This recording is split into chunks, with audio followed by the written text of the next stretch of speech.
Cause girl, what are you doing? Can we just collectively vent about this lady right here? If you haven't seen it, she's did this doc. Well, she didn't do it. She's on this doc. Well, she did it. She's on this documentary that's trending right now on Netflix, and basically she relentlessly bullies her daughter and her daughter's boyfriend slash ex-boyfriend for a long time.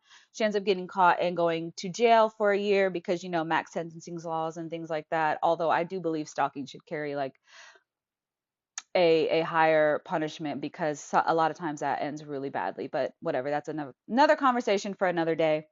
So I thought it was interesting in her interviews how she was acting, especially when the interviewer was like, "Well, do you think that you did what you did because you're projecting your own self-image onto your daughter?" And you could almost see the like light bulb go off in her head, and she's like, "Oh, yeah, maybe." And the reason I don't like it when interviewers do that, or when I even watch a lot of true crime, when I see police do it too, I know that it's a tactic and I know there's a reason that they do it, but it gives people an out. It gives people like a thought of like an idea, like, oh, well, that's more socially acceptable. So I'll just kind of go with that once I get caught. Or also, I felt like it was giving her another thing to like continue to manipulate her daughter with. And now she's going to go back to her daughter and be like, oh, I was just projecting. Like, girl, no, you weren't. You weren't projecting. You were gone off in crazy town. And I think the issue is number one, she's narcissistic and she's probably likely a psychopath. Because even in her interview, like when she started crying, man, them forced tears, y'all. Them forced tears.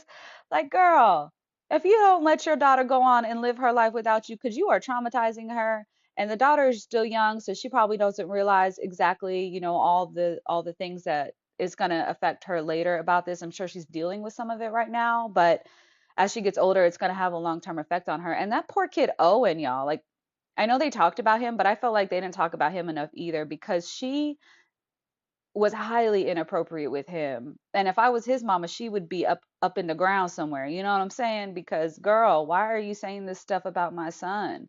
I think she definitely had an obsession with him, and I think she was jealous of her daughter. And I think because her brain, I think it's hard for us to understand why she did what she did, is what I'm trying to say, because we don't all think like that. Like most of us wouldn't go, oh, you know what I'm going to do today? I'm going to create a fake account and bully my daughter and her boyfriend forever until I get caught, basically. Because she wasn't gonna stop, y'all. She was not gonna stop.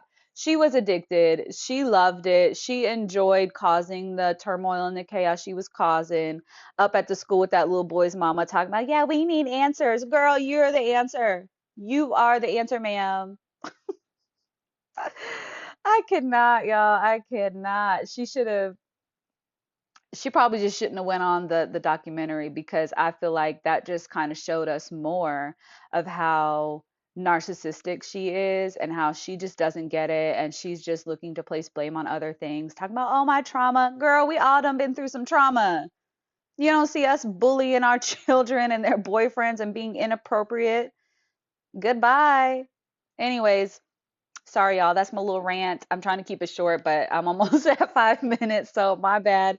Y'all let me know what you think in the comments, though. I'd love to hear your thoughts.